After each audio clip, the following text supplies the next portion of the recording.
Hello friends, welcome to brothers finance and good evening. ಇವತ್ತಿನ market updates ಏನಂದರೆ, Sensex 46 points down ಆಗಿ 80,242 ಅಲ್ಲಿ close ಆಗಿದೆ. ನಿಫ್ಟಿ 1 ಪಾಯಿಂಟ್ ಡೌನ್ ಆಗಿ 24,334 ಅಲ್ಲಿ ಕ್ಲೋಸ್ ಆಗಿದೆ. ಬ್ಯಾಂಕ್ ನಿಫ್ಟಿ 304 ಪಾಯಿಂಟ್ಸ್ ಡೌನ್ ಆಗಿ 55,087 ಅಲ್ಲಿ ಕ್ಲೋಸ್ ಆಗಿದೆ. ಫ್ರೆಂಡ್ಸ್, ಇವತ್ತು ಮಾರ್ಕೆಟ್ ನೋಡಿದ್ರಾ ತುಂಬಾ ವೊಲಟೈಲ್ ಆಗಿ ಮೂವ್ ಆಗಿದೆ. ಇವತ್ತು ಮಾರ್ಕೆಟ್ ಓಪನಿಂಗ್ ಇಂದ ನೋಡಿಕೊಂಡ್ರು ಮಾರ್ಕೆಟ್ ಅದೇ ಥರನೇ ವೊಲಟೈಲ್ ಆಗಿದೆ. ಅದಾದಮೇಲೆ ಮಾರ್ಕೆಟ್ ಕ್ಲೋಸಿಂಗ್ ಟೈಮಲ್ಲಿ ನೋಡಿಕೊಂಡ್ರೆ ಲಾಸ್ಟ್ 30 ಮಿನಿಟ್ಸಲ್ಲಿ ಮಾರ್ಕೆಟ್ ಇನ್ನೂ ತುಂಬಾ ಕರೆಕ್ಟ್ ಆಗೋಗಿದೆ. ಇವಾಗ ಸೆನ್ಸೆಕ್ಸ್ ನೋಡಿಕೊಂಡ್ರೆ ಡೇ ಐಸಿಂದ ಎಬೋವ್ 500 ಪಾಯಿಂಟ್ಸೇ ಫಾಲ್ ಆಗಿದೆ. ನಿಫ್ಟಿ ಆದರೆ ಡೇ ಐಸಿಂದ ಎಬೋವ್ 150 ಪಾಯಿಂಟ್ಸೇ ಫಾಲ್ ಆಗಿದೆ. ಈ ಥರ ನೆಗೆಟಿವ್ ಆಗಿ ರಿಯಾಕ್ಟ್ ಆಗೋದಕ್ಕೆ ಏನು ರೀಸನ್ಸ್ ಇದೆ ಅಂತ ಕೂಡ ಈ ವಿಡಿಯೋದಲ್ಲಿ ಮಾತಾಡ್ಕೊಳ್ಳೋಣ. ಯಾವುದೇ ಕಾರಣಕ್ಕೂ ಈ ವಿಡಿಯೋನ ಸ್ಕಿಪ್ ಮಾಡೋಕ್ಕೆ ಹೋಗಬೇಡಿ, ಕೊನೆ ತನಕ ನೋಡಿ, ತುಂಬಾ ಯೂಸ್ಫುಲ್ ಇನ್ಫಾರ್ಮೇಷನ್ ಇರುತ್ತೆ. ಫ್ರೆಂಡ್ಸ್, ಇವತ್ತು ಮಾರ್ಕೆಟ್ ನೋಡಿದ್ರಾ ಸ್ವಲ್ಪ ನೆಗೆಟಿವಲ್ಲಿ ಕ್ಲೋಸ್ ಆಗಿದೆ. ಆದ್ರೂ ಪೋರ್ಟ್ಫೋಲಿಯೋ ಪ್ರಕಾರ ನೋಡಿಕೊಂಡ್ರೆ ಲಾಸಸ್ ತುಂಬಾ ಜಾಸ್ತಿ ಇದೆ. ಇವಾಗ ನಿಫ್ಟಿ, ಸೆನ್ಸೆಕ್ಸ್, ಮಿಡ್ ಕ್ಯಾಪ್ಸ್ ಎಲ್ಲ ನೋಡಿಕೊಂಡ್ರು ಬರೀ ಮಾರ್ಜಿನಲ್ ನೆಗೆಟಿವಲ್ಲಿ ಕ್ಲೋಸ್ ಆಗಿರೋದು. ಆದರೆ ಪೋರ್ಟ್ಫೋಲಿಯೋ ಪ್ರಕಾರ ನೋಡಿಕೊಂಡ್ರೆ ಇವತ್ತು ತುಂಬಾ ಲಾಸಸ್ನ ಕಾಣ್ತಾ ಇದೆ. ಯಾಕಂತಂದರೆ ಸ್ಮಾಲ್ ಕ್ಯಾಪ್ಸ್ ನೋಡಿಕೊಂಡ್ರೆ ಎಬೋವ್ 1% ಫಾಲ್ ಆಗಿದೆ. ಅದ್ರ ಜೊತೆಗೆ ಇವತ್ತು ತುಂಬಾ ಕಂಪನೀಸ್ ಕ್ವಾರ್ಟರ್ಲಿ ರಿಸಲ್ಟ್ಸ್ನ ಕೂಡ ಪೋಸ್ಟ್ ಮಾಡಿದ್ದಾರೆ. ಆ ರಿಸಲ್ಟ್ಸ್ ಎಲ್ಲ ನೋಡಿಕೊಂಡ್ರೆ ಸ್ವಲ್ಪ ವೀಕ್ ಆಗಿ ಬಂದಿದೆ. ಅದರಿಂದನೇ ಇವತ್ತು ಪೋರ್ಟ್ಫೋಲಿಯೋ ಪ್ರಕಾರ ಈ ಥರ ನೆಗೆಟಿವ್ ಆಗಿ ರಿಯಾಕ್ಟ್ ಆಗಿರೋದು. ನೆಕ್ಸ್ಟ್ ಅದಾದಮೇಲೆ ಫ್ರೆಂಡ್ಸ್, ಇವಾಗ ಮಾರ್ಕೆಟ್ ಯಾಕೆ ಇವತ್ತು ಈ ಥರ ವೊಲಟೈಲ್ ಆಗಿದೆ ಅಂತ ಮಾತಾಡ್ಕೊಳ್ಳೋಣ. ನಿನ್ನೆ ಮಾರ್ಕೆಟ್ ನ್ಯೂಸಲ್ಲಿ ಎಕ್ಸ್ಪ್ಲೈನ್ ಮಾಡಿರೋ ಥರನೇ ಇವಾಗ ಇಂಡಿಯಾ ಮತ್ತು ಪಾಕಿಸ್ತಾನ ಮಧ್ಯ ಏನು ವಾರ್ ಸಿನಾರಿಯೋಸ್ ಡೆವಲಪ್ ಆಗ್ತಾ ಇದೆ, ಇದ್ರ ರಿಲೇಟೆಡ್ ಆಗಿ ಗೌರ್ಮೆಂಟ್ ಒಂದು ಮೀಟಿಂಗ್ನ ಕಂಡಕ್ಟ್ ಮಾಡಿದೆ. ಈ ಮೀಟಿಂಗಲ್ಲಿ ನೋಡಿಕೊಂಡ್ರೆ ನಮ್ಮ ಪ್ರೈಮ್ ಮಿನಿಸ್ಟರ್ ಆದ ನರೇಂದ್ರ ಮೋದಿ ಅವರು ಅಟೆಂಡ್ ಆಗಿದ್ದಾರೆ. ಅದಾದಮೇಲೆ ಡಿಫೆನ್ಸ್ ಮಿನಿಸ್ಟರ್ ಆದ ರಾಜನಾಥ್ ಸಿಂಗ್ ಅವರು ಅಟೆಂಡ್ ಆಗಿದ್ದಾರೆ. ನ್ಯಾಷನಲ್ ಸೆಕ್ಯೂರಿಟಿ ಅಡ್ವೈಸರ್ ಕೂಡ ಅಟೆಂಡ್ ಆಗಿದ್ದಾರೆ. ಇವಾಗ ಈ ಮೀಟಿಂಗಲ್ಲಿ ಏನು ಮಾತಾಡಿದ್ದಾರೆ ಅಂತ ನೋಡಿಕೊಂಡ್ರೆ, ಪ್ರೈಮ್ ಮಿನಿಸ್ಟರ್ ಅವರು ತುಂಬಾ ಅಗ್ರೆಸಿವ್ ಸ್ಟೇಟ್ಮೆಂಟ್ಸ್ನ ಮಾಡಿದ್ದಾರೆ. ಇವಾಗ ನಮ್ಮ ಇಂಡಿಯಾದಲ್ಲಿ ಆರ್ಮಿ ಇದೆ, ಏರ್ಫೋರ್ಸ್ ಇದೆ, ನೇವಿ ಇದೆ, ಈ ಥರ ತುಂಬ ಡಿವಿಷನ್ಸ್ ಇದೆ ಅಲ್ಲ, ಎಲ್ಲರಿಗೂ ಫ್ರೀ ಹ್ಯಾಂಡ್ ಕೊಡ್ತಾ ಇದ್ದೀವಿ. ಅಂದರೆ ನಿಮಗೆ ಯಾವುದೇ ಥರ ರಿಸ್ಟ್ರಿಕ್ಷನ್ಸ್ ಇರಲ್ಲ, ನೀವು ಏನು ಬೇಕಾದರೂ ಮಾಡ್ಬೋದು, ಯಾವ ಟೈಮಲ್ಲಿ ಏನು ಬೇಕಾದರೂ ಮಾಡ್ಬೋದು ಅಂತ ಸ್ಟೇಟ್ಮೆಂಟ್ಸ್ನ ಮಾಡಿದ್ದಾರೆ. ಇದು ನೋಡಿಕೊಂಡ್ರೆ ಇದು ತುಂಬಾ ಅಗ್ರೆಸಿವ್ ಸ್ಟೇಟ್ಮೆಂಟ್ಸ್ ಆಗುತ್ತೆ. ಯಾಕಂತಂದರೆ ಪಹಲ್ಗಮಲ್ಲಿ ಏನು ಅಟ್ಯಾಕ್ ನಡೆದಿದೆ, ಆ ಅಟ್ಯಾಕ್ ರಿಲೇಟೆಡ್ ಆಗಿ ಈ ಥರ ರಿವರ್ಸ್ ಅಟ್ಯಾಕ್ ಮಾಡೋದಕ್ಕೋಸ್ಕರ ಈ ಥರ ಅಗ್ರೆಸಿವ್ ಸ್ಟೇಟ್ಮೆಂಟ್ಸ್ ಮಾಡಿರೋದು. ಫ್ರೆಂಡ್ಸ್, ಇವಾಗ ನರೇಂದ್ರ ಮೋದಿ ಅವರೇ ಈ ಥರ ಸ್ಟೇಟ್ಮೆಂಟ್ಸ್ ಮಾಡಿದ್ದಾರೆ ಅಂದರೆ ನೆಕ್ಸ್ಟ್ 1 or 2 ಡೇಸಲ್ಲಿ ಏನು ಬೇಕಾದ್ರೂ ನಡಿಬೋದು. ಅದಕ್ಕೋಸ್ಕರ ಇವಾಗ ಈ ಸ್ಟೇಟ್ಮೆಂಟ್ಸ್ ಎಲ್ಲ ನಿನ್ನೆ ರಾತ್ರಿನೇ ಅಪ್ಡೇಟ್ ಆಯಿತು. ಅದಾದಮೇಲೆ ಇವಾಗ ಪಾಕಿಸ್ತಾನ ಕಡೆಯಿಂದ ರಿಪ್ಲೈ ಕೂಡ ಇದೆ.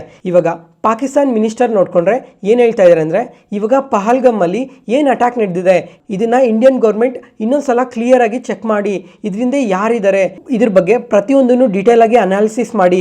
ಇವಾಗ ಡೈರೆಕ್ಟಾಗಿ ಪಾಕಿಸ್ತಾನ ಮೇಲೆ ಈ ಥರ ಸ್ಟೇಟ್ಮೆಂಟ್ಸ್ ಮಾಡೋದು ತುಂಬಾ ತಪ್ಪಾಗುತ್ತೆ ಅಂತ ಕೂಡ ಸ್ಟೇಟ್ಮೆಂಟ್ಸ್ ಮಾಡಿದ್ದಾರೆ. ಅದಾದಮೇಲೆ ಪಾಕಿಸ್ತಾನ್ ಇಂಟೆಲಿಜೆನ್ಸಿಂದ ಕೂಡ ಇನ್ನೊಂದು ಅಪ್ಡೇಟ್ ಬಂದಿದೆ ಅಂತ ಕೂಡ ಮೆನ್ಷನ್ ಮಾಡಿದ್ದಾರೆ. ಏನಂತ ಅಂದರೆ, ಇವಾಗ ಇಂಡಿಯಾಯಿಂದ ಈ ಥರ ಅಗ್ರೆಸಿವ್ ಸ್ಟೇಟ್ಮೆಂಟ್ಸ್ ಬಂದಿದೆ ಅಂದರೆ ನೆಕ್ಸ್ಟ್ 24 ಅವರ್ಸಿಂದ 36 ಅವರ್ಸಲ್ಲಿ ಏನು ಬೇಕಾದ್ರೂ ನಡಿಬೋದು ಅಂತ ಹೇಳಿದ್ದಾರೆ. ಫ್ರೆಂಡ್ಸ್, ಇವಾಗ ಈ ವಾರ್ ಸಿನಾರಿಯೋಸ್ ಬಗ್ಗೆ ಪ್ರತಿದಿನವೂ ಮಾತಾಡ್ಕೊತಾನೆ ಬರ್ತಾ ಇದ್ವಿ. ನಿನ್ನೆ ಮಾತಾಡ್ಕೊಂಡಿದ್ವಿ, ಮೊನ್ನೆ ಮಾತಾಡ್ಕೊಂಡಿದ್ವಿ, ಅದ್ಲಿಂದಿನ ದಿನವೂ ಮಾತಾಡ್ಕೊಂಡಿದ್ವಿ. ಇದ್ರ ಬಗ್ಗೆ ಪ್ರತಿಯೊಂದು ದಿನವೂ ಮಾತಾಡ್ಕೊತಾನೆ ಬಂದ್ವಿ. ಇವಾಗ ಲಾಸ್ಟ್ ಹಾಫ್ ಆನ್ ಅವರಲ್ಲಿ ನೋಡಿಕೊಂಡ್ರೆ ನಮ್ಮ ಮಾರ್ಕೆಟ್ ಯಾಕೆ ಆ ಥರ ನೆಗೆಟಿವ್ ಆಗಿ ರಿಯಾಕ್ಟ್ ಆಯಿತು ಅಂತ ಸಮೇತ ಹೇಳ್ತೀನಿ. ಯಾಕಂತಂದರೆ ನಾಳೆ ನಮ್ಮ ಮಾರ್ಕೆಟ್ ಕ್ಲೋಸಲ್ಲಿ ಇರುತ್ತೆ. ಯಾಕಂದರೆ ಕಾರ್ಮಿಕರ ದಿನಾಚರಣೆಯಿಂದ ಮಾರ್ಕೆಟ್ ಕ್ಲೋಸಲ್ಲಿ ಇರುತ್ತೆ. ಅದರಿಂದ ಓವರ್ ನೈಟಲ್ಲಿ ಏನು ಬೇಕಾದ್ರೂ ನಡಿಬೋದು ಅಂತ ಮಾರ್ಕೆಟ್ಸ್ ಈ ಥರ ನೆಗೆಟಿವ್ ಆಗಿ ರಿಯಾಕ್ಟ್ ಆಗಿರೋದು. ಫ್ರೆಂಡ್ಸ್, ಇವಾಗ ತುಂಬ ಸಲನೇ ಹೇಳಿದೆ ಅಲ್ಲ, ಇವಾಗ ಈ ವಾರ್ ಸಿನಾರಿಯೋಸ್ ಡೆವಲಪ್ ಆಗ್ತಿರೋ ಕಾರಣದಿಂದ ಮಾರ್ಕೆಟಲ್ಲಿ 1 or 2 ಡೇಸ್ ಯಾವಾಗ ಬೇಕಾದ್ರೂ ಕರೆಕ್ಷನ್ ಇರ್ಬೋದು. ಆದರೆ ಈ ಕರೆಕ್ಷನ್ ಏನಿದೆ ಇದು ಜಸ್ಟ್ ಟೆಂಪರವರಿ ಅಂತ ಮಾತ್ರ ನೆನ್ಪಿಟ್ಕೊಳ್ಳಿ. ಯಾಕಂತಂದರೆ ಇವಾಗ ರೀಸೆಂಟಾಗಿ ಟ್ರಂಪ್ ಟ್ಯಾರಿಫ್ ರಿಲೇಟೆಡ್ ಆಗಿ ಏನು ಅನ್ಸರ್ಟನಿಟೀಸ್ ಮಾರ್ಕೆಟಲ್ಲಿ ಕಾಣಿಸ್ತೋ, ಯಾವಾಗ ಟ್ರಂಪ್ ಅವರು ಈ ಟ್ಯಾರಿಫ್ ರಿಲೇಟೆಡ್ ಆಗಿ ಪಾಸ್ ಮಾಡಿದ್ರೋ ಅವಾಗಿಂದ ನೋಡಿಕೊಂಡ್ರೆ ಮಾರ್ಕೆಟ್ ತುಂಬಾ ಪಾಸಿಟಿವ್ ಆಗಿ ರಿಯಾಕ್ಟ್ ಆಗಿ ಟ್ರಂಪ್ ಟ್ಯಾರಿಫ್ ಅನ್ಸರ್ಟನಿಟೀಸಿಂದ ಮಾರ್ಕೆಟ್ ಏನು ಕರೆಕ್ಟ್ ಆಯಿತೋ ಅದೆಲ್ಲ ಇವಾಗ ರಿಕವರ್ ಆಗಿದೆ. ಅದ್ರ ಜೊತೆಗೆ ಇವಾಗ ಬ್ಯಾಂಕ್ಸ್ ರಿಲೇಟೆಡ್ ಆಗೂ RBI ಅವರು ತುಂಬಾ ಪಾಸಿಟಿವ್ ಸ್ಟೇಟ್ಮೆಂಟ್ಸ್ನ ಮಾಡ್ತಾ ಇದ್ದಾರೆ. ಅದಕ್ಕೋಸ್ಕರ ಇವಾಗ ಈ ವಾರ್ ಸಿನಾರಿಯೋಸಿಂದ 1 or 2 ಡೇಸ್ ಮಾರ್ಕೆಟ್ ಕರೆಕ್ಟ್ ಆದ್ರೂ ಅದನ್ನ ಜಸ್ಟ್ ಒಂದು ಸ್ಟ್ರಾಂಗ್ ಬೈಯಿಂಗ್ ಆಪರ್ಚುನಿಟಿ ಅಂತಾನೆ ತಗೊಳ್ಳಿ. ಮತ್ತೆ ಫ್ರೆಂಡ್ಸ್, ಇವಾಗ ಇವತ್ತು ಮತ್ತು ನಾಳೆ ಏನಾದರೂ ಮಾರ್ಕೆಟ್ ರಿಲೇಟೆಡ್ ಆಗಿ ಇಂಪಾರ್ಟೆಂಟ್ ಇನ್ಫಾರ್ಮೇಷನ್ನ ಬಂದರೆ ಆದಷ್ಟು ವಾಟ್ಸಪ್ ಚಾನಲಲ್ಲಿ ಶೇರ್ ಮಾಡ್ತೀನಿ. ಫ್ರೆಂಡ್ಸ್, ಇವಾಗ ನೀವು ಯಾರಾದರೂ ಈ ಚಾನಲ್ನ ಹೊಸದಾಗಿ ನೋಡ್ತಾ ಇದ್ರೆ ವಾಟ್ಸಪ್ ಚಾನಲ್ ಲಿಂಕ್ ಡಿಸ್ಕ್ರಿಪ್ಷನಲ್ಲಿ ಕೊಟ್ಟಿರ್ತೀನಿ, ಒಂದ್ಸಲ ಚೆಕ್ ಮಾಡಿ. ಸ್ಟಾಕ್ ಮಾರ್ಕೆಟ್ ರಿಲೇಟೆಡ್ ಆಗಿ ಪ್ರತಿಯೊಂದು ಇನ್ಫಾರ್ಮೇಷನ್ನು ಅದರಲ್ಲಿ ಶೇರ್ ಮಾಡ್ತೀನಿ. ಅದಕ್ಕೋಸ್ಕರ ಅದಾದಮೇಲೆ ಇವಾಗ ಗ್ಲೋಬಲ್ ಮಾರ್ಕೆಟ್ಸ್ ಬಗ್ಗೆ ಮಾತಾಡಿಕೊಂಡ್ರೆ US ಮಾರ್ಕೆಟ್ ಆದರೆ ಸ್ವಲ್ಪ ಪಾಸಿಟಿವಲ್ಲೇ ಕ್ಲೋಸ್ ಆಗಿದೆ. ಫ್ರೆಂಡ್ಸ್, ಇವಾಗ ಈ ಟ್ಯಾರಿಫ್ ರಿಲೇಟೆಡ್ ಆಗಿ ಇಂಡಿಯಾ ಮತ್ತು US ಮಧ್ಯೆ ಏನು ನಡೀತಾ ಇದೆ, ಇದು ತುಂಬಾ ಪಾಸಿಟಿವ್ ಆಗಿ ನಡೀತಾ ಇದೆ. ಕಮಿಂಗ್ ಟೈಮಲ್ಲಿ ಈ ಟ್ರೇಡ್ ವಾರ್ಸ್ ರಿಲೇಟೆಡ್ ಆಗಿ ಕಂಪ್ಲೀಟ್ ಫುಲ್ ಸ್ಟಾಪ್ ಇರೋ ಚಾನ್ಸಸ್ ಕೂಡ ಇದೆ. ಯಾಕಂತಂದರೆ ಇವಾಗ US ಇಂದ ತುಂಬಾ ಪಾಸಿಟಿವ್ ಸ್ಟೇಟ್ಮೆಂಟ್ಸ್ ಬರ್ತಾ ಇದೆ ಈ ಬೈಲ್ಯಾಟ್ರಲ್ ಟ್ರೇಡ್ ಅಗ್ರಿಮೆಂಟ್ ರಿಲೇಟೆಡ್ ಆಗಿ. ಅದ್ರ ಜೊತೆಗೆ ನೆಕ್ಸ್ಟ್ 2 days ಅಲ್ಲಿ ನೋಡಿಕೊಂಡ್ರೆ US ಅಲ್ಲಿ ತುಂಬಾ ದೊಡ್ಡ ಕಂಪನೀಸ್ ಎಲ್ಲ ಕ್ವಾರ್ಟರ್ಲಿ ರಿಸಲ್ಟ್ಸ್ನ ಪೋಸ್ಟ್ ಮಾಡ್ತಾ ಇದ್ದಾರೆ. ಇವೆಲ್ಲ ಮಾರ್ಕೆಟ್ಗೆ ತುಂಬಾ ಇಂಪಾರ್ಟೆಂಟ್ ಆಗಿರುತ್ತೆ. ನೆಕ್ಸ್ಟ್ ಇವಾಗ FIDI ಡೇಟಾ ನೋಡಿಕೊಂಡ್ರೆ ಫ್ರೆಂಡ್ಸ್, ಇವತ್ತು ಸಹ FIIs ಬೈ ಸೈಡಲ್ಲೇ ಇದ್ದಾರೆ ಮತ್ತು DIs ಕೂಡ ಬೈ ಸೈಡಲ್ಲೇ ಇದ್ದಾರೆ. ನೋಡೋಣ ಇನ್ನು ಕಮಿಂಗ್ ಟೈಮಲ್ಲಿ ಈ ಥರ ಇನ್ನೂ ಎಷ್ಟು ಬೈ ಸೈಡಲ್ಲೇ ಇರ್ತಾರೆ ಅಂತ. ಯಾವುದೇ ಪಾಯಿಂಟಲ್ಲಿ ನಾನು ಹೇಳೋ ಇನ್ಫಾರ್ಮೇಷನ್ ನಿಮಗೆ ಯೂಸ್ಫುಲ್ ಅನಿಸಿದರೆ ಈ ವಿಡಿಯೋನ ಲೈಕ್ ಮಾಡಿ ಮತ್ತು ನಿಮ್ಮ ಫ್ರೆಂಡ್ಸಲ್ಲಿ ಯಾರಿಗಾದ್ರೂ ಸ್ಟಾಕ್ ಮಾರ್ಕೆಟ್ ಬಗ್ಗೆ ಇಂಟ್ರೆಸ್ಟ್ ಇರೋರಿಗೆ ಈ ವಿಡಿಯೋಸ್ನ ಶೇರ್ ಮಾಡಿ, ಅವ್ರಿಗೂ ತುಂಬ ಉಪಯೋಗ ಆಗುತ್ತೆ. Next market key updates. First ಇವಾಗ ಫ್ರೆಂಡ್ಸ್, ನೆನ್ನೆ ನಮ್ಮ ಮಾರ್ಕೆಟ್ ಕ್ಲೋಸ್ ಆದಮೇಲೆ ಬಜಾಜ್ ಫೈನಾನ್ಸ್ ಮತ್ತು ಬಜಾಜ್ ಫಿನ್ಸರ್ ಈ ಎರಡೂ ಕಂಪನೀಸ್ ಕ್ವಾರ್ಟರ್ಲಿ ರಿಸಲ್ಟ್ಸ್ನ ಪೋಸ್ಟ್ ಮಾಡಿದ್ದಾರೆ. ಇದ್ರ ಬಗ್ಗೆ ತುಂಬಾ ಇಂಪಾರ್ಟೆಂಟ್ ಅಪ್ಡೇಟ್ಸ್ ಇದ್ದಾವೆ. ಇವಾಗ ಪ್ರತಿಯೊಂದನ್ನು ಮಾತಾಡ್ಕೊಳ್ಳೋಣ. ಫಸ್ಟ್ ಇವಾಗ ಬಜಾಜ್ ಫೈನಾನ್ಸ್ ಕಂಪನಿ ಬಗ್ಗೆ ಮಾತಾಡ್ಕೊಳ್ಳೋಣ. ಇವರು ಇಂಡಿಯಾದಲ್ಲೇ one of the largest NBFC ಮತ್ತು ಇವ್ರ ಪ್ರಾಡಕ್ಟ್ ಪೋರ್ಟ್ಫೋಲಿಯೋ ನೋಡಿಕೊಂಡ್ರೆ ತುಂಬಾ ದೊಡ್ಡದು. ಯಾಕಂದರೆ ತುಂಬ ಪ್ರಾಡಕ್ಟ್ಸ್ ಮೇಲೆ ಇವರು ಲೋನ್ಸ್ನ ಪ್ರೊವೈಡ್ ಮಾಡ್ತಾರೆ. ಅದರಿಂದ ಫಸ್ಟ್ ಇವಾಗ ಇವ್ರ ರಿಸಲ್ಟ್ಸ್ ಬಗ್ಗೆ ನೋಡ್ಕೊಳ್ಳೋಣ. ಇಯರ್ ಆನ್ ಇಯರಲ್ಲಿ ಪ್ರಾಫಿಟ್ಸ್ ನೋಡಿಕೊಂಡ್ರೆ 17% ಇನ್ಕ್ರೀಸ್ ಆಗಿದೆ. AUM ಆದರೆ 26% ಗ್ರೋ ಆಗಿದೆ. ಓವರಾಲ್ ಇವ್ರ ರಿಸಲ್ಟ್ಸ್ ನೋಡಿಕೊಂಡ್ರೆ ತುಂಬಾ ಪಾಸಿಟಿವ್ ಆಗಿ ಪೋಸ್ಟ್ ಮಾಡಿದ್ದಾರೆ. ಆದ್ರೂ ಸಹ ಇವತ್ತು ಇಂಟರ್ಡೇ ಸೆಷನಲ್ಲಿ ನೋಡಿಕೊಂಡ್ರೆ ಈ ಕಂಪನಿ ಎಬೋವ್ 5%ವರೆಗೂ ಕರೆಕ್ಟ್ ಆಗಿದೆ. ಯಾಕಂತ ಅಂದರೆ ಇವ್ರ ಪ್ರಾವಿಷನ್ಸ್ ನೋಡಿಕೊಂಡ್ರೆ ಲಾಸ್ಟ್ ಇಯರ್ಗೆ ಕಂಪೇರ್ ಮಾಡಿಕೊಂಡ್ರೆ ಈ ಇಯರ್ ಇನ್ನೂ ತುಂಬಾ ಇನ್ಕ್ರೀಸ್ ಮಾಡ್ಕೊಂಡಿದ್ದಾರೆ. ಅಂದರೆ ಲಾಸ್ಟ್ ಇಯರ್ ನೋಡಿಕೊಂಡ್ರೆ 1300 crores ಪ್ರಾವಿಷನ್ಸ್ ಅಂತ ಇಡಿಸಿದ್ರು. ಈ ವರ್ಷದಲ್ಲಿ ನೋಡಿಕೊಂಡ್ರೆ 2329 crores ಪ್ರಾವಿಷನ್ಗೋಸ್ಕರನೇ ತೆಗೆದಿಟ್ಟಿದ್ದಾರೆ. ಅದಕ್ಕೋಸ್ಕರ ಕಮಿಂಗ್ ಟೈಮಲ್ಲಿ ಗ್ರೋತ್ ಏನಾದರೂ ಸ್ವಲ್ಪ ಸ್ಲೋ ಡೌನ್ ಆಗ್ಬೋದು ಅಂತ ಸ್ವಲ್ಪ ಪ್ರಾಫಿಟ್ ಬುಕ್ಕಿಂಗ್ ನಡೆದಿರ್ಬೋದು. ಮತ್ತು ಫ್ರೆಂಡ್ಸ್, ಇವಾಗ ಈ ಬಜಾಜ್ ಫೈನಾನ್ಸ್ ಕಂಪನಿ ನೋಡಿಕೊಂಡ್ರೆ ಲಾಸ್ಟ್ 6 monthsಲ್ಲಿ ತುಂಬಾ ಪಾಸಿಟಿವ್ ಆಗಿ ರಿಯಾಕ್ಟ್ ಆಗಿದೆ. ಇವಾಗ ಲಾಸ್ಟ್ 6 monthsಲ್ಲಿ ಓವರಾಲ್ ಮಾರ್ಕೆಟ್ ನೋಡಿಕೊಂಡ್ರೆ ತುಂಬಾ ಕರೆಕ್ಟ್ ಆಗಿತ್ತು ಮಲ್ಟಿಪಲ್ ರೀಸನ್ಸಿಂದ. ಆದರೆ ಈ ಪೀರಿಯಡ್ ಆಫ್ ಟೈಮಲ್ಲೇ ಈ Bajaj finance company above 25% positive ಆಗಿ ರಿಯಾಕ್ಟ್ ಆಗಿ ಆಲ್ ಟೈಮ್ ವೈಸ್ ತುಂಬ ಸಲನೇ ಟಚ್ ಮಾಡಿದೆ. ಯಾಕಂತ ಅಂದರೆ ಲಾಸ್ಟ್ 3-4 ಇಯರ್ಸಿಂದ ನೋಡಿಕೊಂಡ್ರು ಬಜಾಜ್ ಫೈನಾನ್ಸ್ ಕಂಪನಿ ಕನ್ಸಾಲಿಡೇಷನ್ ಫೇಸಲ್ಲಿತ್ತು. ಅದನ್ನು ಬ್ರೇಕ್ ಮಾಡಿ ಲಾಸ್ಟ್ 6 monthsಲ್ಲಿ ತುಂಬಾ ಪಾಸಿಟಿವ್ ಆಗಿ ರಿಯಾಕ್ಟ್ ಆಗಿತ್ತು. ಇವಾಗ ಈ ಥರ ಪ್ರಾವಿಷನ್ಸ್ನ ಸೈಡ್ಗೊಳಿಸ್ತಾ ಇದ್ದಾರೆ ಮತ್ತು ಇವರು ಬೋನಸ್ನ ಅನೌನ್ಸ್ ಮಾಡಿದ್ದಾರೆ, ಸ್ಟಾಕ್ ಸ್ಪ್ಲಿಟ್ನ ಅನೌನ್ಸ್ ಮಾಡಿದ್ದಾರೆ. ಈ ಥರ ಮಲ್ಟಿಪಲ್ ರೀಸನ್ಸಿಂದ ಇವತ್ತೇನಾದರೂ ಸ್ವಲ್ಪ ಪ್ರಾಫಿಟ್ ಬುಕ್ಕಿಂಗ್ ನಡೆದಿರ್ಬೋದು. ಮತ್ತು ಈ ಥರ ರಿಸಲ್ಟ್ಸ್ ಅನೌನ್ಸ್ ಮಾಡಿದ್ಮೇಲೆ ಇವಾಗ ಡಿವಿಡೆಂಡ್ನ ಕೂಡ ಅನೌನ್ಸ್ ಮಾಡಿದ್ದಾರೆ. ಫೈನಲ್ ಡಿವಿಡೆಂಡ್ ಬಂದು 44 rupees per share ಅನೌನ್ಸ್ ಮಾಡಿದ್ದಾರೆ. ಮತ್ತು ಸ್ಪೆಷಲ್ ಡಿವಿಡೆಂಡ್ ನೋಡಿಕೊಂಡ್ರೆ 12 rupees per share ಅನೌನ್ಸ್ ಮಾಡಿದ್ದಾರೆ. ಇವಾಗ ಟೋಟಲ್ ಡಿವಿಡೆಂಡ್ಸೇ ನೋಡಿಕೊಂಡ್ರೆ 56 rupees per share ಡಿವಿಡೆಂಡ್ನ ಅನೌನ್ಸ್ ಮಾಡಿದ್ದಾರೆ. ನೆಕ್ಸ್ಟ್ ಇವಾಗ ಸ್ಟಾಕ್ ಸ್ಪ್ಲಿಟ್ ಮತ್ತು ಬೋನಸ್ ಬಗ್ಗೆ ಮಾತಾಡ್ಕೊಳ್ಳೋಣ. ಇವಾಗ ಸ್ಟಾಕ್ ಸ್ಪ್ಲಿಟ್ ನೋಡಿಕೊಂಡ್ರೆ 1:2 ರೇಷಿಯೋದಲ್ಲಿ ಅನೌನ್ಸ್ ಮಾಡಿದ್ದಾರೆ ಮತ್ತು ಬೋನಸ್ ನೋಡಿಕೊಂಡ್ರೆ 4:1 ರೇಷಿಯೋದಲ್ಲಿ ಅನೌನ್ಸ್ ಮಾಡಿದ್ದಾರೆ. ಫ್ರೆಂಡ್ಸ್, ಇವಾಗ ಈ ಸ್ಟಾಕ್ ಸ್ಪ್ಲಿಟ್ ಮತ್ತು ಬೋನಸ್ ಬಗ್ಗೆ ತುಂಬ ಜನ ಇನ್ವೆಸ್ಟರ್ಸ್ ಎಲ್ಲ ತುಂಬ ಸಲನೇ ಕನ್ಫ್ಯೂಸ್ ಆಗ್ತಾರೆ. ಅದಕ್ಕೋಸ್ಕರ ಇವಾಗ ವಿತ್ ಎಕ್ಸಾಂಪಲ್ ಇದು ಯಾವ್ಯಾವ ಥರ ನಡೆಯುತ್ತೆ ಅಂತ ಎಕ್ಸ್ಪ್ಲೈನ್ ಮಾಡ್ತೀನಿ ಕಂಪ್ಲೀಟಾಗಿ. ಇವಾಗ ಸ್ಟಾಕ್ ಸ್ಪ್ಲಿಟ್ ನೋಡಿಕೊಂಡ್ರೆ 1:2 ರೇಷಿಯೋದಲ್ಲಿ ಅನೌನ್ಸ್ ಮಾಡಿದ್ದಾರೆ. ಇವಾಗ ಎಕ್ಸಾಂಪಲ್, ನನ್ನ ಹತ್ರ ಒಂದು ಶೇರ್ ಇದ್ದರೆ ಅದು ಡಬಲ್ ಆಗುತ್ತೆ. ಅಂದರೆ ಅಡಿಷ್ನಲ್ ಆಗಿ ಅವರು ಒಂದು ಶೇರ್ ಕೊಡ್ತಾರೆ. ಆವಾಗ ನನ್ನ ಹತ್ರ ಟೋಟಲ್ ಆಗಿ 2 shares ಇರುತ್ತೆ ಅಂತ ಹೇಳ್ತಾ ಇದ್ದಾರೆ. ಎಕ್ಸಾಂಪಲ್, ಇವಾಗ ಈ ಕಂಪನಿ ಕರೆಂಟ್ ಮಾರ್ಕೆಟ್ ಪ್ರೈಸ್ ನೋಡಿಕೊಂಡ್ರೆ 8600 ಟ್ರೇಡ್ ಆಗ್ತಾ ಇದೆ. ಅದಕ್ಕೋಸ್ಕರ ಇವಾಗ ಆ ಥರ ನಂಬರ್ನ ತೊಗೊಳಲ್ಲ. ಇವಾಗ ಸಿಂಪಲ್ ಎಕ್ಸ್ಪ್ಲನೇಷನ್ಗೋಸ್ಕರ ಈ ಕಂಪನಿ 8000 ಟ್ರೇಡ್ ಆಗ್ತಾ ಇದೆ ಅಂತ ಅನ್ಕೊಳ್ಳೋಣ. ಇವಾಗ ಈ ಕಂಪನಿಯಲ್ಲಿ ನಾನು ಒಂದು ಶೇರ್ನ ಬೈ ಮಾಡ್ತೀನಿ ಅಂದರೆ ನನಗೆ ಇವಾಗ ಸ್ಟಾಕ್ ಸ್ಪ್ಲಿಟ್ ಆದಮೇಲೆ ಅಡಿಷ್ನಲ್ ಆಗಿ ನನಗೊಂದು ಶೇರ್ ಎಕ್ಸ್ಟ್ರಾ ಸಿಗುತ್ತೆ. ಟೋಟಲ್ ಆಗಿ ಇವಾಗ ನನ್ನ ಹತ್ರ 2 ಶೇರ್ ಇದ್ದಂಗೆ. ಆದರೆ ಟೋಟಲ್ ಇನ್ವೆಸ್ಟೆಡ್ ವ್ಯಾಲ್ಯೂ ಇವಾಗ ನಾನೇನು 8000 ಇನ್ವೆಸ್ಟ್ ಮಾಡಿದ್ದೀನಿ, ಯಾವುದೇ ಥರ ಚೇಂಜಸ್ ಆಗಲ್ಲ. ಮತ್ತು ಈ ಕಂಪನಿ ಫೇಸ್ ವ್ಯಾಲ್ಯೂ ನೋಡಿಕೊಂಡ್ರೆ 10ಇಂದ 2ಗೆ ಬರುತ್ತೆ. ಅದ್ರ ಜೊತೆಗೆ ಈ ಕಂಪನಿ ಶೇರ್ ಪ್ರೈಸ್ ಸಹ ಕಮಿಂಗ್ ಟೈಮಲ್ಲಿ ಕಮ್ಮಿ ಆಗುತ್ತೆ. ಫ್ರೆಂಡ್ಸ್, ಮತ್ತೆ ಹೇಳ್ತಾ ಇದ್ದೀನಿ, ನಮ್ಮ ಇನ್ವೆಸ್ಟೆಡ್ ವ್ಯಾಲ್ಯೂ ಅಲ್ಲಿ ಯಾವುದೇ ಥರ ಚೇಂಜಸ್ ಆಗಲ್ಲ. ಅಡಿಷನಲ್ ಶೇರ್ಸ್ ಕೊಟ್ಟಾಗ 8000 ಇನ್ವೆಸ್ಟ್ ಮಾಡಿದರೆ ಅದು 8000 ಆಗೇ ಇರುತ್ತೆ. ಅಡಿಷನಲ್ ಆಗಿ ಒಂದು ಶೇರ್ ಎಕ್ಸ್ಟ್ರಾ ಮಾತ್ರ ಕೊಡ್ತಾರೆ ಅಷ್ಟೇ. ಅದಾದಮೇಲೆ ಇವಾಗ ಬೋನಸ್ ಬಗ್ಗೆ ನೋಡಿಕೊಂಡ್ರೆ ಇವರು 4:1 ರೇಷಿಯೋದಲ್ಲಿ ಬೋನಸ್ನ ಅನೌನ್ಸ್ ಮಾಡಿದ್ದಾರೆ. ಅಂದರೆ ನಮ್ಮ ಹತ್ರ 1 ಶೇರ್ ಇದ್ರೆ ಅಡಿಷನಲ್ ಆಗಿ 4 shares ಫ್ರೀಯಾಗಿ ಕೊಡ್ತಾರೆ. ಎಕ್ಸಾಂಪಲ್, ಇವಾಗ ಆಗಲೇ ಹೇಳ್ದಂಗೆ ಈ ಬಜಾಜ್ ಫಿನಾನ್ಸ್ ಕಂಪನಿ 8000 ಟ್ರೇಡ್ ಆಗ್ತಾ ಇದೆ ಅನ್ಕೊಂಡ್ರೆ ನಾನು ಈ ಕಂಪನಿಯಲ್ಲಿ 8000 ಇನ್ವೆಸ್ಟ್ ಮಾಡಿ 1 ಶೇರ್ನ ಬೈ ಮಾಡ್ತೀನಿ. ನನ್ನ ಹತ್ರ 1 ಶೇರ್ ಇದೆ.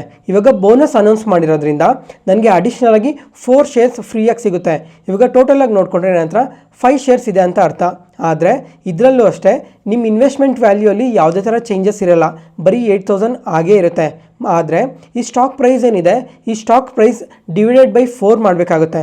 ಎಕ್ಸಾಂಪಲ್ ಹೆಂಗೆ ಅಂದರೆ ಇವಾಗ 8000 ಇದೆ ಅಂದರೆ ಡಿವೈಡ್ ಬೈ 4 ಮಾಡಿದ್ರೆ 2000ಗೆ ಶೇರ್ ಪ್ರೈಸ್ ಬರುತ್ತೆ. ಈ ತರ ಬೋನಸ್ ಅನೌನ್ಸ್ ಮಾಡಿದ್ಮೇಲೆ ಸ್ಟಾಕ್ ಪ್ರೈಸ್ ಕಮ್ಮಿ ಆಗುತ್ತೆ.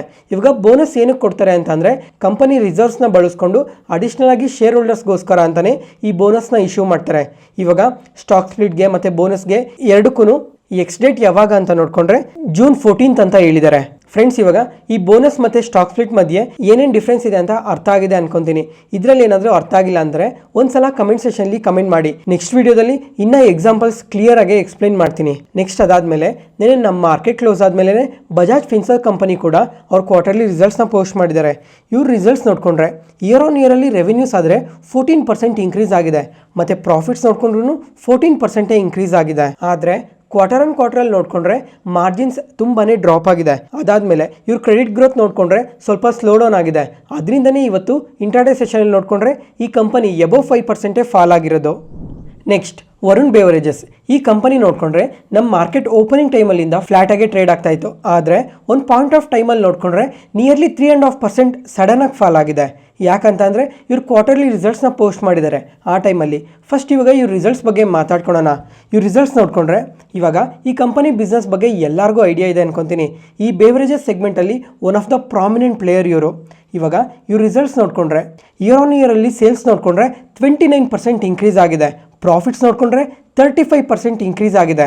ಅದಾದಮೇಲೆ ಕ್ವಾರ್ಟರ್ ಆನ್ ಕ್ವಾರ್ಟರಲ್ಲಿ ಮಾರ್ಜಿನ್ಸ್ ಕೂಡ ತುಂಬಾನೇ ಇಂಪ್ರೂವ್ ಆಗಿದೆ. ಅದಾದಮೇಲೆ ಅನಲಿಸ್ಟ್ ಎಸ್ಟಿಮೇಷನ್ಸ್ಗಿನ್ನ ರೆವೆನ್ಯೂಸಲ್ಲಿ ಪ್ರಾಫಿಟ್ಸಲ್ಲಿ ಓವರ್ ಆಲ್ ರಿಸಲ್ಟ್ಸ್ ಎಲ್ಲ ತುಂಬಾನೇ ಪಾಸಿಟಿವ್ ಆಗಿ ಬಂದಿದೆ.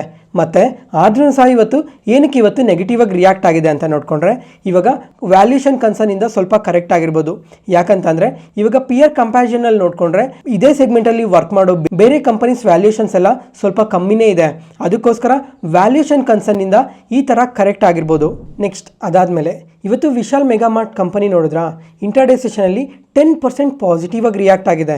ಈ ಕಂಪನಿ ಬಗ್ಗೆ ಬರೀ ಇವತ್ತೊಂದೇ ಸಲನೇ ಅಲ್ಲ, ತುಂಬ ಸಲನೇ ಈ ಕಂಪನಿ ಬಗ್ಗೆ ಮಾತಾಡ್ಕೊಂಡಿದ್ವಿ.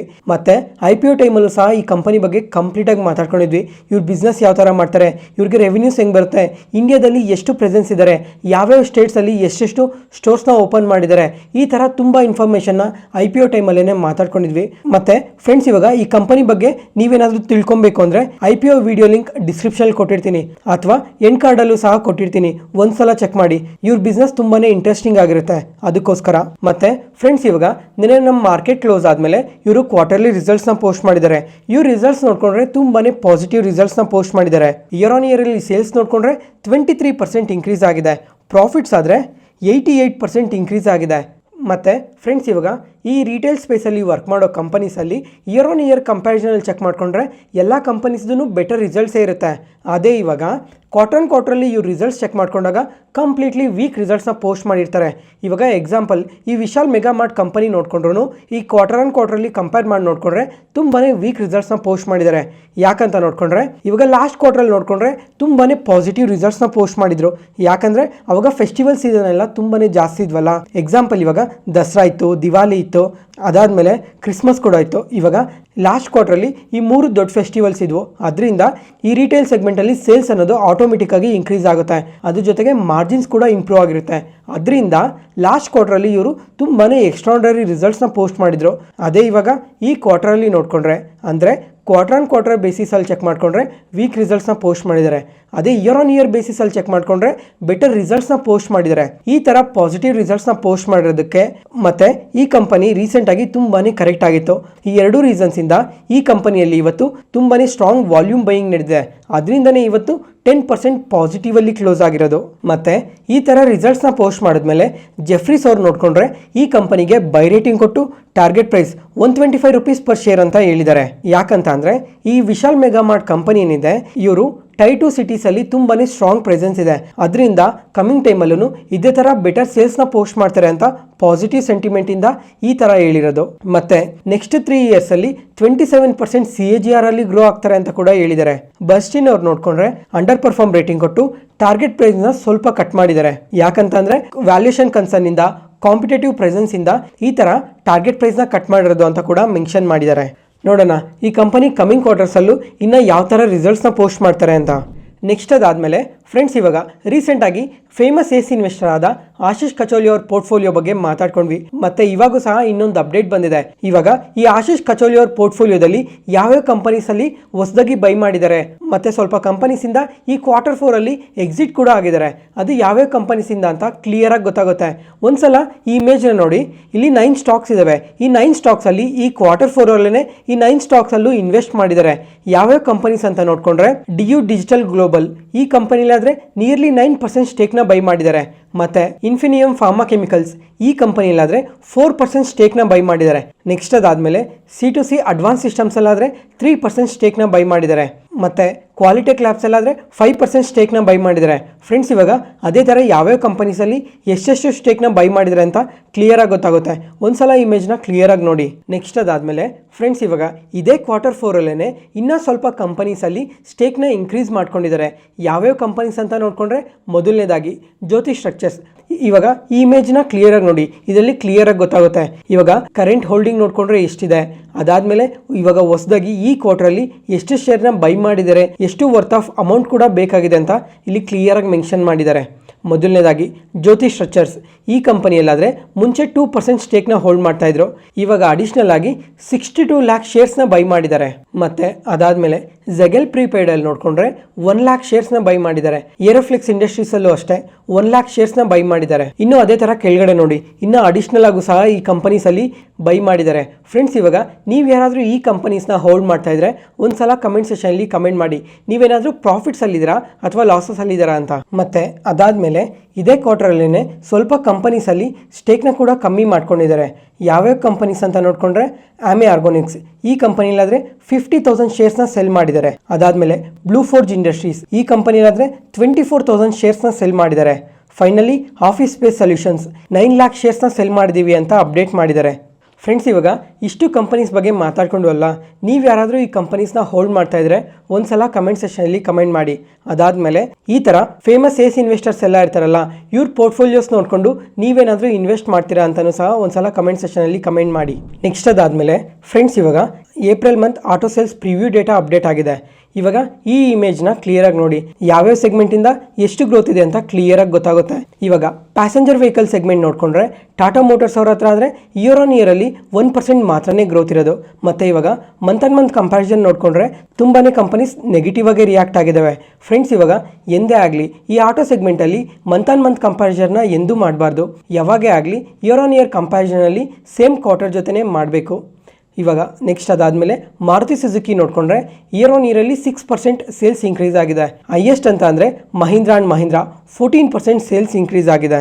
ನೆಕ್ಸ್ಟ್ ಅದಾದಮೇಲೆ ಕಮರ್ಷಿಯಲ್ ವೆಹಿಕಲ್ ಸೆಗ್ಮೆಂಟಲ್ಲಿ ನೋಡಿಕೊಂಡ್ರು ಒಳ್ಳೆ ಗ್ರೋತ್ನ ಪೋಸ್ಟ್ ಮಾಡಿದ್ದಾರೆ. ಐಷರ್ ಮೋಟರ್ಸ್ ಆದರೆ 6% ಸೇಲ್ಸ್ ಇನ್ಕ್ರೀಸ್ ಆಗಿದೆ. ಅಶೋಕ್ ಲೇಲ್ಯಾಂಡ್ ಅವ್ರದ್ದಾದರೆ 3% ಸೇಲ್ಸ್ ಇನ್ಕ್ರೀಸ್ ಆಗಿದೆ. ಆದರೆ ಟಾಟಾ ಮೋಟರ್ಸ್ ಕಮರ್ಷಿಯಲ್ ವೆಹಿಕಲ್ಸ್ ನೋಡಿ 2% ನೆಗೆಟಿವ್ ಆಗಿ ರಿಯಾಕ್ಟ್ ಆಗಿದೆ. ಮತ್ತು ಟೂ ವೀಲರ್ ಸೆಗ್ಮೆಂಟಲ್ಲಿ ನೋಡಿಕೊಂಡ್ರು 2 ಕಂಪನೀಸ್ ಪಾಸಿಟಿವ್ ಆಗಿ ಸೇಲ್ಸ್ ಪೋಸ್ಟ್ ಮಾಡಿದ್ದಾವೆ, ಇನ್ನೆರಡು ಕಂಪನೀಸ್ ನೆಗೆಟಿವ್ ಆಗಿ ಪೋಸ್ಟ್ ಮಾಡಿದ್ದಾವೆ. ಒಂದು ಐಷರ್ ಮೋಟರ್ಸ್, TVS ಮೋಟರ್ಸ್ ಎರಡೂ ಪಾಸಿಟಿವ್ ಆಗಿ ಪೋಸ್ಟ್ ಮಾಡಿದ್ದಾರೆ. Hero motor corp, Bajaj auto ಈ 2 ಕಂಪನೀಸ್ ನೆಗೆಟಿವ್ ಸೇಲ್ಸ್ನ ಪೋಸ್ಟ್ ಮಾಡಿದ್ದಾರೆ.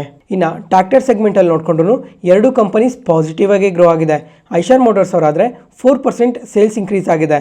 ಮಹೀಂದ್ರಾ ಆ್ಯಂಡ್ ಮಹೀಂದ್ರಾ ಟ್ರ್ಯಾಕ್ಟರ್ಸ್ ಅವ್ರದ್ದಾದರೆ 7% ಸೇಲ್ಸ್ ಇನ್ಕ್ರೀಸ್ ಆಗಿದೆ. ನೋಡೋಣ ಕಮಿಂಗ್ ಮಂತ್ಸಲ್ಲೂ ಈ ಆಟೋ ಸೇಲ್ಸ್ ಡೇಟಾ ಇಂಪ್ರೂವ್ ಆಗುತ್ತಾ ಇಲ್ವಾ ಅಂತ.